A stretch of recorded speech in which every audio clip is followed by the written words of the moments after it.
Yes, it is now the discussion, Paul. I'm sorry. It has to be. Go ahead, Paul.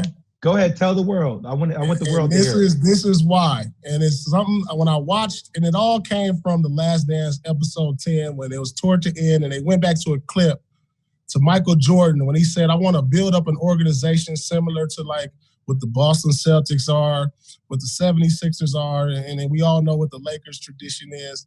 You know, all the great players built up their tradition of their organizations. So when I go back and I talk about these players and the top 5 players who not only built up organizations or helped continue the organization's tradition, a la Kobe, I go back and I ask myself, what has LeBron did to build up any organization from the ground? What does that have to do with being one of the greatest of all time? But that we talk about the greatest organization. When we talk about these great players, that the name of the players that I said, they're all top flight players in the top 5 or top 10. LeBron, he went and put together a team in Miami.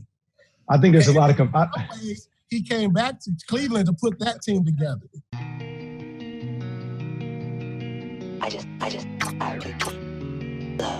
LeBron at this point. We broke LeBron.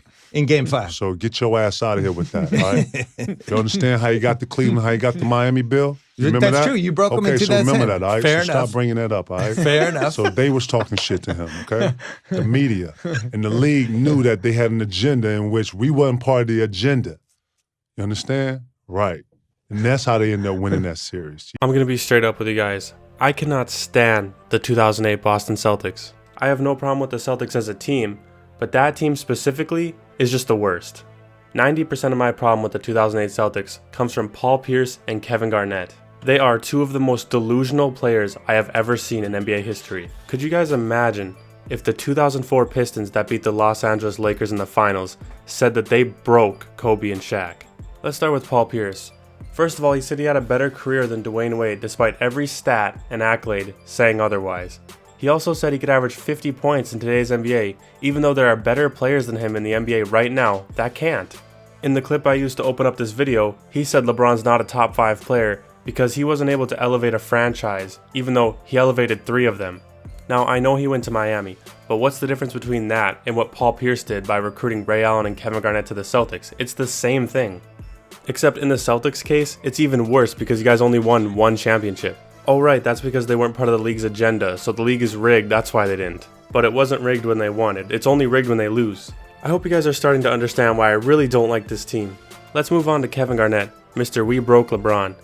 Well, I'll put up LeBron's stats for that series and I'll let you guys be the judge. Also, Kevin Garnett is the main reason why that Celtics team still despises Ray Allen, despite him communicating to Kevin Garnett via text saying, hey, I'm getting lowballed in this contract, I need a better deal or I might walk.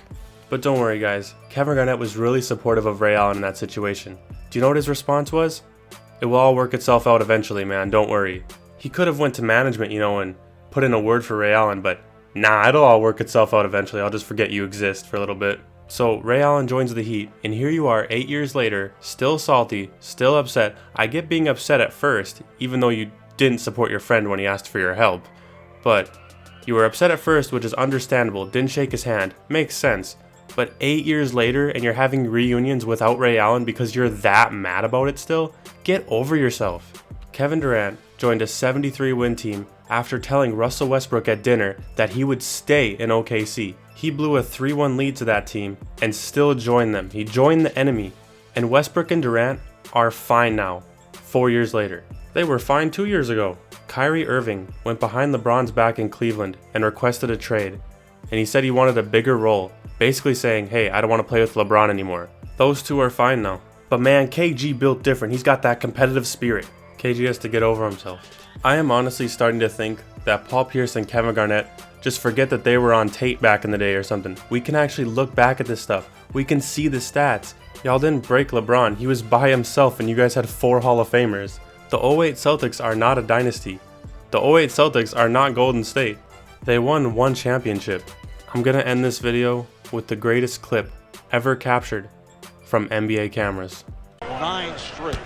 Chasing that farewell tour, they don't love you like that. By 17, by 46, is at 144.98.